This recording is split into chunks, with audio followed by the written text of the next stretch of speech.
ৰাজ্যত জাপানিজ এনকেফেলাইটিছৰ সংহাৰ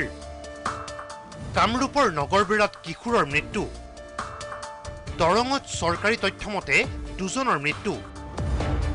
জাপানিজ এনকেফেলাইটিছৰ প্ৰাদুৰ্ভাৱে ৰাজ্যৰ বিভিন্ন প্ৰান্তত এতিয়া আতংকৰ সৃষ্টি কৰিছে নগৰবেৰাৰ বিদ্যানগৰত জাপানিজ এনকেফেলাইটিছে সংহাৰী ৰূপ ধাৰণ কৰিছে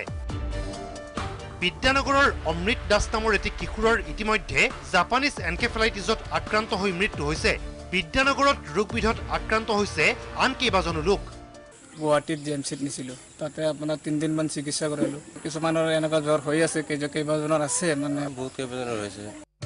দৰং জিলাত জাপানিজ এনকেফেলাইটিছত চৰকাৰী তথ্যমতে এই পৰ্যন্ত দুজন লোকৰ মৃত্যু হৈছে 7 জনৰো অধিক আক্ৰান্ত হৈছে এই ৰোগত মঙলদৈ শইকীয়াপাৰাৰ তপেন্দ্ৰ নাৰায়ণ কোঁৱৰ নামৰ এজনৰ জাপানিজ এনকেফেলাইটিছত আক্ৰান্ত হৈ মৃত্যুৰ সন্দেহ কৰা হৈছে চিপাজাৰত 3 খাৰুপেটিয়াত 2 জলজলি আৰু পাথৰিঘাটত এজনকৈ লোক আক্ৰান্ত হৈছে জাপানিজ এনকেফেলাইটিছত বৰ্তমান দৰং ডিষ্ট্ৰিক্টত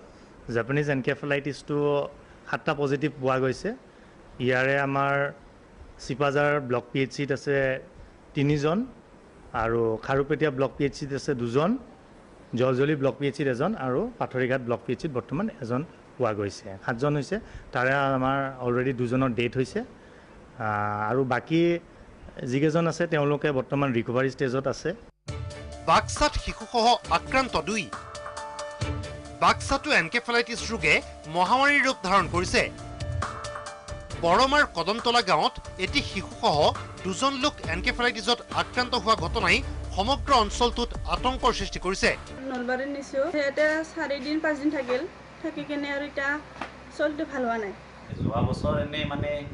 এই ৰাস্তাৰে টুৱাডি যোৱাটো দি গৈছিলে বা ডিডিটি যোৱা বছৰ দিছিলে কিন্তু এইটো বছৰ দিয়া নাই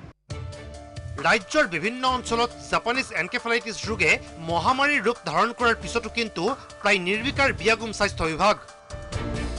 ঠায়ে ঠায়ে নামমাত্ৰ ফগিং কৰিয়েই বিভাগটোৱে দায়িত্ব সামৰাৰ অভিযোগ উঠিছে ব্যুৰো ৰিপৰ্ট DY365